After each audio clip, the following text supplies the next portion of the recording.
organic, unpredictable, unknown, lovely, beautiful, a sense of fulfillment. This is part of the pleasures of life and not the chores of life.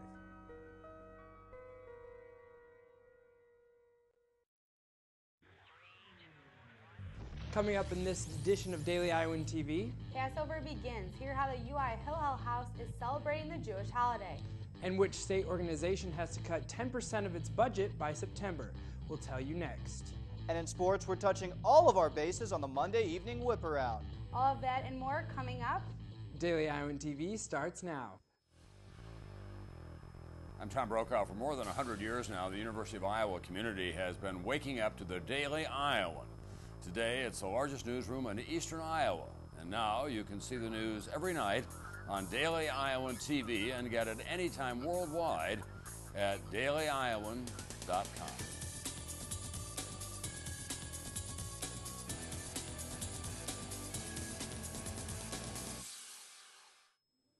Thanks for being with us for the Monday edition of Daily Iowan TV. I'm Stefan Duran. And I'm Alyssa Bergamini. Monday night marks the first day of the Passover for the Jewish community, the holiday celebrating the Jewish liberation from slavery in ancient Egypt. While this is one of the most well-attended events on the Jewish calendar, its strict dietary laws can make it tough for college students to participate. The Hillel Foundation on campus is helping students and faculty participate in this holiday by providing a catered meal program in their kitchen.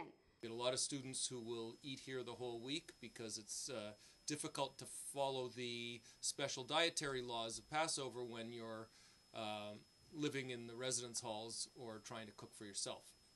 During Passover, Jews refrain from eating anything that contains barley, wheat, rye, oats, and spelt, and it cannot be cooked within 18 minutes after coming in contact with water.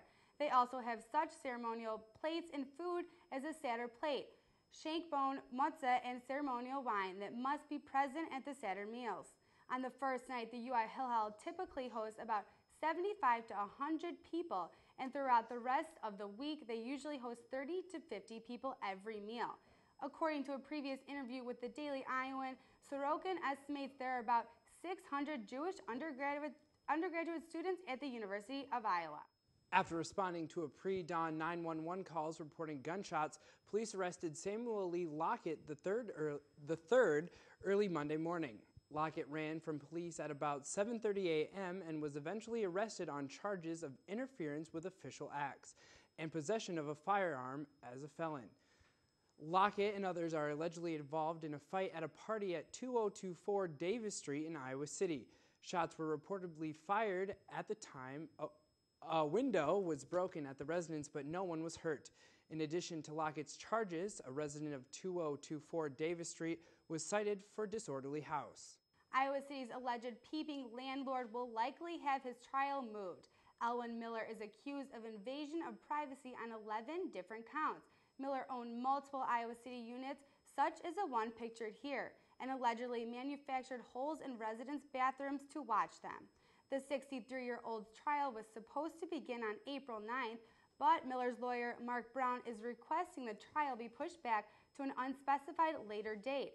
The prosecutor in the case, Ann Leahy, predicted the date change will be granted. Downtown alleys may not sound like the place for a public works project, but Iowa City officials see the narrow spaces as a wide opportunity. The Alley Pilot Project Survey is currently being conducted by the Iowa City Downtown District and asks business on downtown alleys how they get rid of their waste and how satisfied they are with recycling and other services. So far, both businesses and city officials seem to agree on the common goal: if they can find a way to turn the surveys into actual waste reduction and recycling solutions. One supporter of the survey is City Councilor Jim Throgmorton, who told the Daily Iowan yesterday that, quote, "it probably can work if it's a wholehearted voluntary effort from businesses on the alleys and the people who use them," end quote. The Iowa National Guard will soon feel the effects of sequestration, as the organization must cut 10% of its annual budget by September. First reported by the Cedar Rapids Gazette, officials said the approximately $37 million in cuts must be made in a 5-month period between May and September.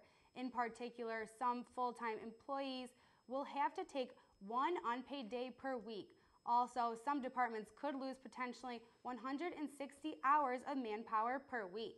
And coming up on Daily Iowan, how one cancer survivor is helping current patients in a unique profession. And in sports, another Monday, another edition of Box Score. But first, we go to our own Megan Tickner with the weather. And Megan, will we see any green grass this spring? Thanks, Alyssa. Yes, green grass and warmer temps are on the way. Due to the heavy snowfall, the Iowa River levels have been high, but you can expect that to go away soon. Tuesday morning will be a high of 30 degrees and a chance of rain throughout the day. Highs will be in the mid-30s before dropping down to 28 at night. Now taking a look at your 6-day forecast, Wednesday and Thursday the temps are to be 45 and 46. Now Friday and Saturday is where we will see some beautiful weather. On Friday there is an expected high of 54 degrees. Saturday will be an even better with a high of 61 degrees. However, there is a 50% chance of rain on Sunday. So take advantage of the warm weather coming to you this weekend. That's your exciting 6-day forecast. Back to you guys. One Coralville cancer survivor is now helping others, as supposedly the only skin treatment specialist focusing on cancer patients in the state of Iowa. Tracy Lacino works at Skin Deep Salon in Coralville and provides skin treatments at reduced rates for cancer patients. The former dental assistant got into the profession after realizing how she could help boost cancer patients' morale with the treatments. Lacina is a uterine cancer survivor herself and understands her clients' struggles. For more on Lacina's work, including an interview with one of her clients, pick up a copy of Tuesday's Daily Iowan. And now let's take a look at what's happening outside of Iowa City. The U.S. military gave control of its last detention facility in Afghanistan to Kabul Monday, a year after the two sides initially agreed on the transfer. An initial agreement was to hand over Parwan was signed a year ago, but American concerns that the Afghan government would release prisoners stopped the transfer. The release of the Parwan detention facility helps a bitter relationship between the U.S. and Afghanistan's President Ahmed Karzai, who demanded control of the prison as a matter of national sovereignty. The transfer took place a few hours before U.S. Secretary of State John Kerry flew into Afghanistan on an unannounced visit to see the Afghan president. England's Prince Harry will return to the U.S., but this time he is skipping Las Vegas. Harry will travel to the East Coast as well as Denver and Colorado Springs to support veterans charities. He will attend several events at the Warrior Games, a competition between British and American veterans. Tiger Woods is back on top in golf rankings. Woods won the Arnold Palmer Invitational for the 8th time Monday and is back to the #1 spot after 29 months. Wood finished 13 under and 2 shots better than runner-up Justin Rose. The Masters start in 2 weeks, and Woods will try to end his 5-year drought in majors. Well, it may have taken Tiger a few years to get back on top, but we've had a consistent #1 in our daily Iowan TV sports poll anchor poll. That's right, our Monday specialist Ian Martin is ready to go in the Daily Iowan Sports Studio. Thanks, guys, and welcome back to the Daily Iowan TV Sports Studio. What a show we have lined up for you today. The latest on the women's basketball NCAA tournament run, as well as updates from the Diamond coming up later in our Monday evening whip around. But first, we pick up today where we left off on Sunday with more from the Hawkeye Grapplers' pretty disappointing trip to Des Moines. Brands and Company left the state capitol with only one national champion, a 4th place overall finish, and just 4 All-Americans to boast their lowest finish since the 06-07 season. As we mentioned on the program on Sunday, Derek St. John and Matt McDonough finished their seasons on opposite notes from expected. While St. John locked up a place in Hawkeye history with a 157-pound title, McDonough's late season struggles surfaced again as he fell in the quarterfinals. McDonough not the only Hawk having a rough weekend, though. While Ethan Lofthouse and Mike Evans did manage to join Tony Ramos and St. John as All-Americans, Bobby Telford and Mark Ballweg saw their tournaments end, in large part thanks to nagging injuries. Nathan Burek and Nick Moore both also falling on day one. Now, our own wrestling reporter Tessa Hirsch was on hand for all the sights and sound of March Madness, including post-match thoughts from champion St. John and runner-up Tony Ramos. I mean, there's always pressure. There's always going to be pressure, especially when you compete at a big top-level Division I program. I mean, Iowa, Oklahoma State, Minnesota, Penn State, Ohio State. It don't really matter. all of us have the same pressure. I don't even know if you can really. Basically it's all the same. It all compares to itself. You know, I'm upset. Yeah, I'm upset. You have 2 quick takedowns right away. Throughout the rest of the match, I felt like I wrestled hard. I felt like I wrestled every position. I was attacking. I was coming on the bottom, scoring points. So yeah, I'm upset, but I felt like I wrestled a hard match. Well, March Madness is over. March Madness heating up, though. For more on everything black and gold, we turn to our Monday evening whip around. And crew, we start with the NCAA Tournament Report from Daily Iowan TV's Alicia Denez. Welcome back to your Monday edition of Whip Around. The women's basketball team defeated Miami on Sunday right here at Carver, 69-53. Sam Logic was on fire for the Hawkeyes, scoring 23 points. She had 11 boards and 4 assists. Now the women will continue their dance Tuesday versus the #1 seed, Notre Dame, right here at Carver. Tip-off is set for 8:30 p.m. Now I'll toss it over to Chelsea to hear about some Hawkeye softball. Thanks, Alicia. And for your Iowa women's softball team, unfortunately they were not able to take home a win as they lost both games in a doubleheader against the Minnesota Gophers. In their second game, however, they were more competitive with 11 runs but still losing 10-1. As the Hawkeyes prepare for more action this week, they take on Wisconsin starting Friday, and you can catch that here in Iowa City. Now I'll turn it over to Eric with more on the Diamond. The Iowa baseball team kicked off conference play this past weekend with a 3-game series at Northwestern. Iowa dropped a Big Ten opener in tough fashion, losing 2-1 in 13 innings. However, they were able to respond, taking Game 2. In the rubber match, though, Iowa fell 5-1, dropping 2 of 3 with the Wildcats. Up next for the Hawkeyes is their home opener with Creighton right here at Duane Banks Field. But as you can see, Mother Nature must cooperate if that game's going to happen.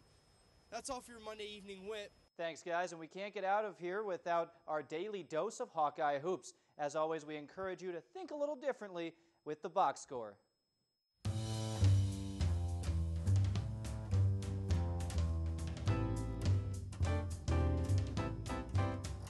Hawkeye Hoops is back in Iowa City. Last Wednesday saw a crowd of more than 15,000, double the next highest attendance in the NIT so far, as the program continues to rise from the arena's lowest average attendance ever when the struggling Hawks saw their home attendance fall below 10,000 a night for the first time in Carver Hawkeye Arena history in 2010. Believe it or not, this is the longest the Hawks have ever played into March. I know, you can chalk it up to tournament expansion and extended scheduling. But the 2012-2013 Hawks have now played farther into March than every Elite Eight, Final Four, and national runner-up team ever, with the next 2 closest black and gold teams finishing their seasons up today. And finally, we turn to senior Eric May, who has seen his time on the floor skyrocket since the turn of the calendar year. This guy, he's just playing so well. Playing no less than 20 minutes in nearly 2 months, and no less than 30 in both the Hawks' NIT victories. May will have to ramp up his game again, with the senior only 1 win away from playing his last collegiate game on the hardwood of Madison Square Garden. For the box score, I'm Josh Bolander, Daily Iowan TV Sports. And before we go, tough news tonight for Minnesota Hoops head coach Tubby Smith. Tubby fired after 6 seasons at the Barn. He averaged 21 wins a year, but only 1 NCAA tournament win to show for his time there. Also had a losing record in Big Ten play. Well, that's going to do it for us here in the studio for this Monday night. More coverage of one of the busiest sports months, though, coming up on Tuesday. For now, back to you guys in the studio. Thanks, Ian. And Daily Iowan TV is your exclusive place to find a preview of Tuesday's pages of the Daily Iowan. Read about the annual Top Chef event taking place Tuesday in Iowa City. And a preview of Iowa women's basketball big Tuesday night showdown with #1 seed Notre Dame. Well, that's your latest edition of Daily Iowan TV. Be sure to check us out tomorrow or anytime online at dailyiowan.com. Thanks for watching and have a great night.